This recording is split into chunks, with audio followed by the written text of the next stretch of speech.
हाथ पैर दबाने मात्र का नाम भैया वृत्ति नहीं है। जो लोगों ने परिभाषा बना ली कि हाथ पैर दबाने मात्र का नाम भैया वृत्ति है, वो भैया वृत्ति हाथ पैर दबाने नाम मात्र का नाम भैया वृत्ति नहीं है। आहार कराना भी भैया वृत्ति है। बोलो, आहार कराना भी, विहार कराना भी भैया वृत्ति है। कमंडल में गर्म पानी भरना भी भैया वृत्ति है। अगर कोई मुर्राज गर्मी से झुलस रहे हैं तो उनके लिए पुट्ठे से हवा कर देना भी भैया वृत्ति है। चौके में आवश्यकता पड़े तो चौके में भी, है ना, उनके लिए बीचना से हवा कर देना, ये भी क्या है, ये भी भैया वृत्ति है। जहां जिस चीज की आवश्यकता है उसकी पूर्ति कर देने का नाम क्या है, भैया वृत्ति है। इसका मतलब ही नहीं कि 10 लोग आ गए, आवश्यकता ही नहीं है और बैठ करके कई लोग चलो महाराज के पास चलते हैं रात में टाइम पास करने के लिए। किसके लिए? चलो महाराज के पास चलते हैं। 20 लोग भैया वृत्ति करने के लिए आ गए और बहुत बार ऐसा देखा जाता है। बोलो बहुत बार, बोलो बहुत बार ऐसा देखा जाता है जहां आवश्यकता है वहां भैया वृत्ति करने को कोई नहीं पहुंचता है। जहां, इधर देखो नमो सिद्धम, जहां आवश्यकता है वहां भैया वृत्ति करने को कोई नहीं पहुंचता है, और जहां आवश्यकता नहीं है वहां पर 20 लोग बैठे हुए हैं। 20 लोग वहां पर बैठे हुए हैं। जहां पर आवश्यकता है वहां पर 2 लोग आहार दे रहे हैं, और जहां पर आवश्यकता नहीं है वहां पर 50 लोगों की क्या लगी हुई है, वहां 50 लोगों की भीड़ लगी हुई है। आप ये देखो कई बार क्या होता है, 2 चौकी हैं अथवा 3 चौकी हैं। बोलो कितनी? मैं आप लोगों की कथा बता रहा हूं। अब उसमें देखो पुण्य कितना है और पाप कितना है। तो अगर अच्छा लगे तो सही सही स्वीकार करना, नहीं लगे तो इससे सुनना, इससे उड़ा देना, कोई बात नहीं है। चौका लगता है, 2 चौके हैं, 3 चौके हैं। श्रावक भी होशियार होता है, उसे लगता है कि आज बड़ा महाराज आ सकता है, बड़े महाराज के हाल हो सकते हैं। तो घर की दादा चाचा मामा नाना नानी सारे रिश्तेदार 25 लोग खड़े हो जाएंगे और बड़े महाराज का आज आहार हो गया। बोलो, बड़े महाराज का आज आहार हो गया। दूसरे दिन उसके चौके में पड़गान करने वालों की संख्या आप देखो कितनी बचती है।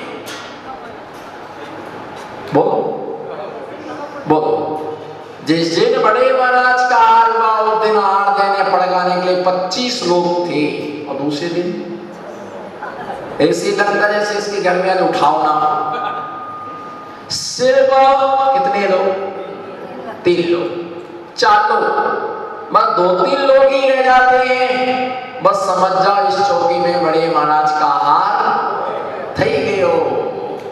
और जिसका नहीं हुआ ना, जिसके घर पर आहार नहीं हुआ है, तो उसमें पर्याप्त मात्रा में लोग खड़े रहते हैं।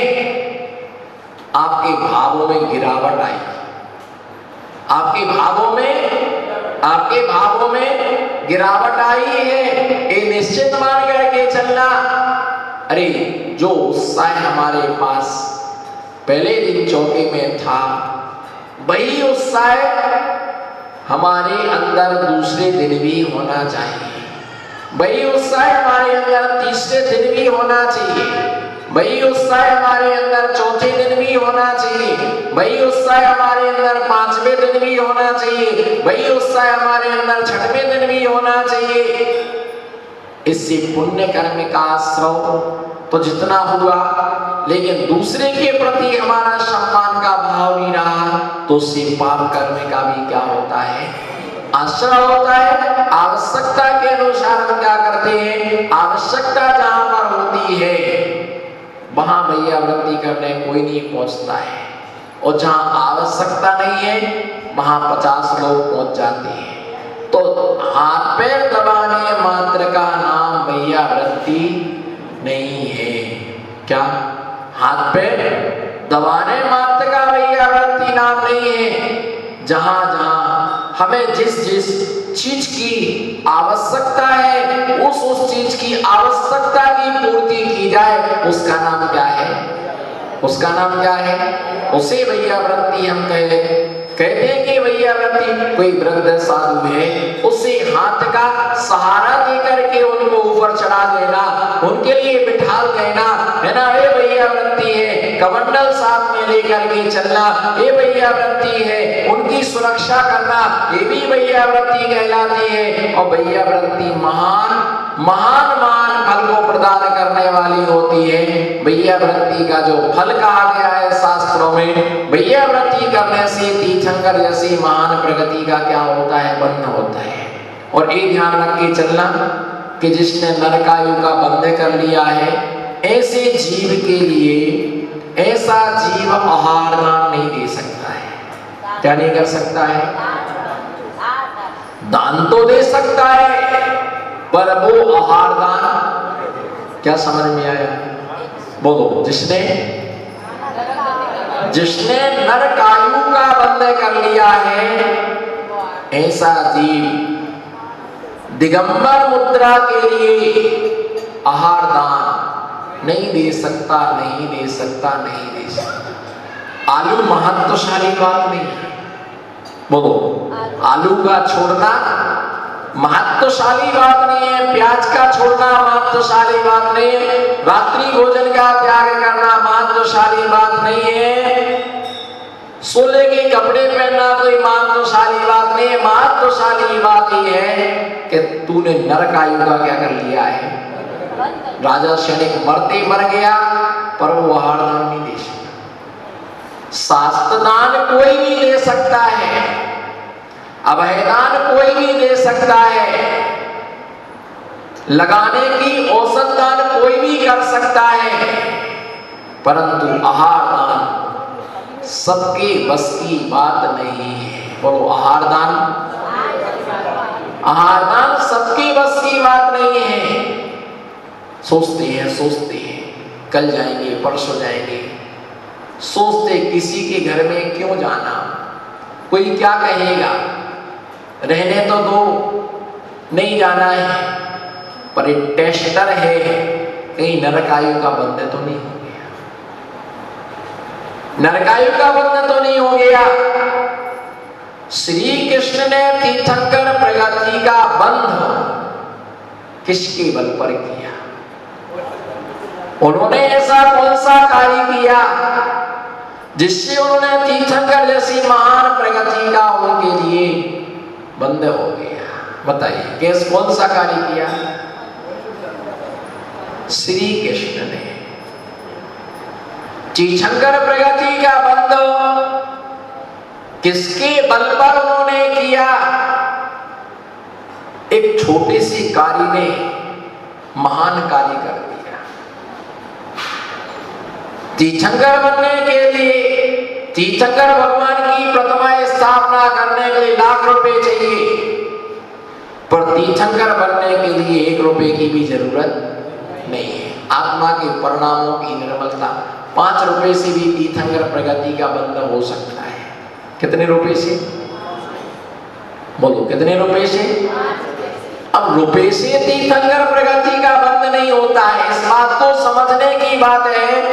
रुपए से तीर्थंकर प्रगति का बंध नहीं होता है, पर रुपयों के बिना भी तीर्थंकर प्रगति का बंध नहीं होता है।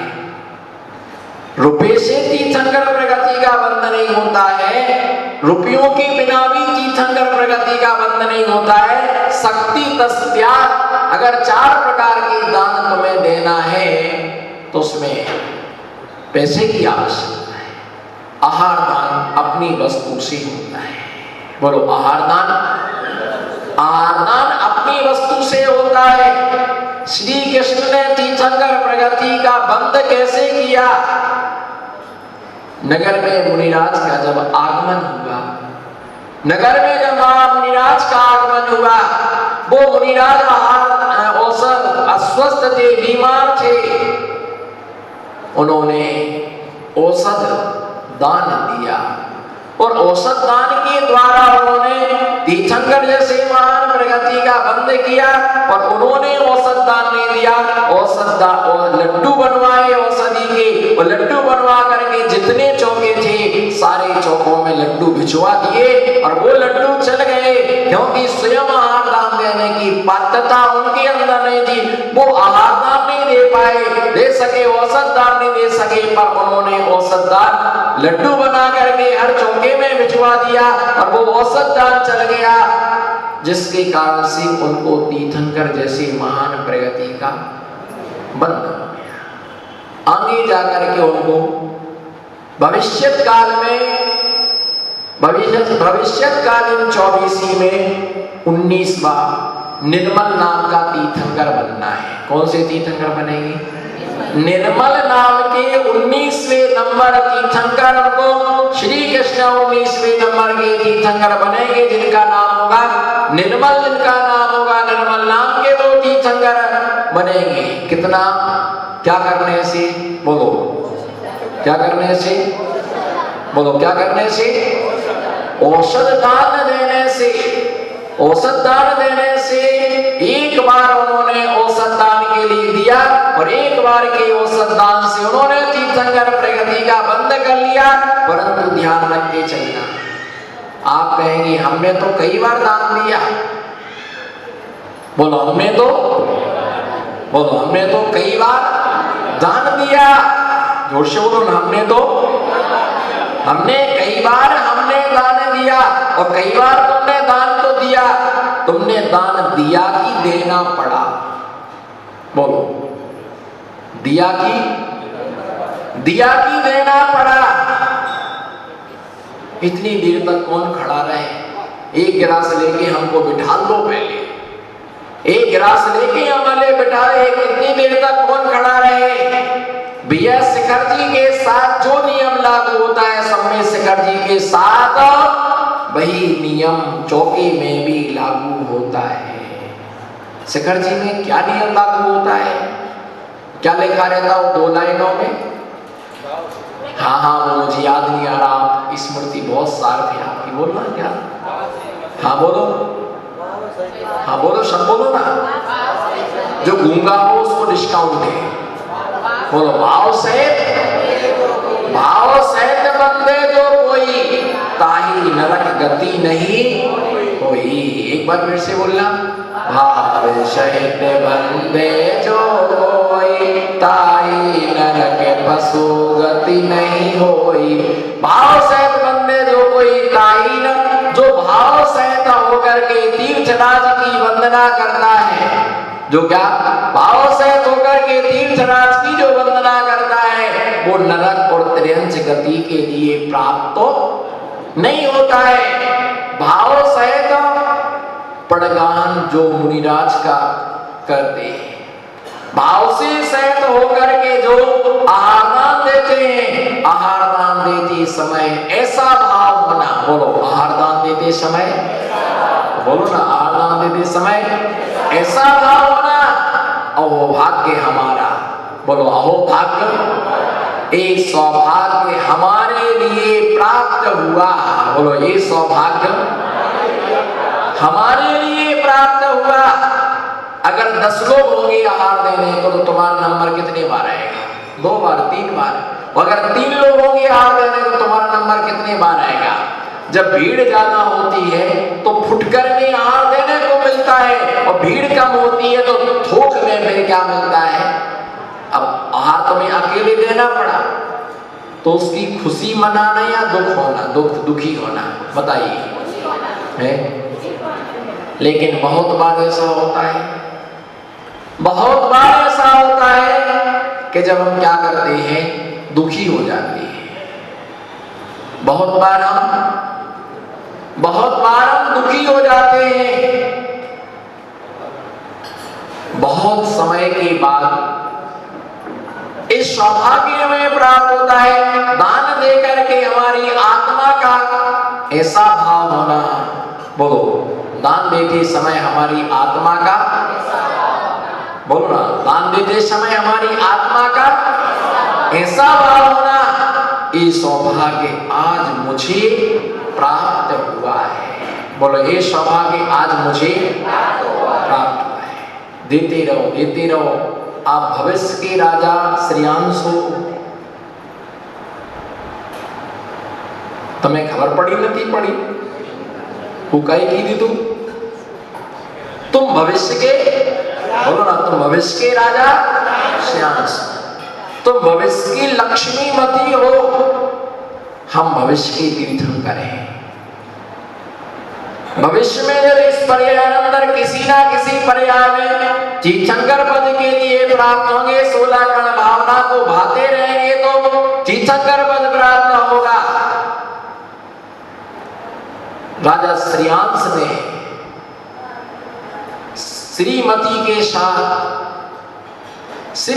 के साथ जंगल में एक बार चारों रीतिधारी मुनिराजों के लिए आहार दान दिया था, जिसके फलस्वरूप उन्हें सपना आया कि आदि प्रथम तीर्थंकर महामुनिराज है, श्रावक नहीं है। वो ध्यान में आया तो उन्होंने आहार दान दिया। देते रहो, देते रहो। आप यदि देते रहेंगे तो कभी ना कभी स्मरण में आएगा, और जिनेंद्र भगवान है, देव है, शास्त्र है, गुरु है, तीर्थ।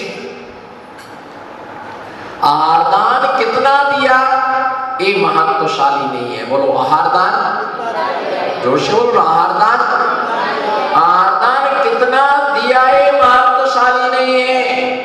अभिषेक कितना किया ये महत्वशाली नहीं है। द्रव्य कितना चढ़ाया ये महत्वशाली नहीं है। भैया व्रती कितने समय तक की ये महत्वशाली नहीं है। महत्वशाली है कि भाव से सहित होके तुमने कितना किया। बोलो, भाव से सहित होके तुमने कितना किया है। भाव से सहित होकर के जितना किया जाता है ऐसा भी होता है। बोलो बोलो, हाथ उठाओ ना, ऐसा भी।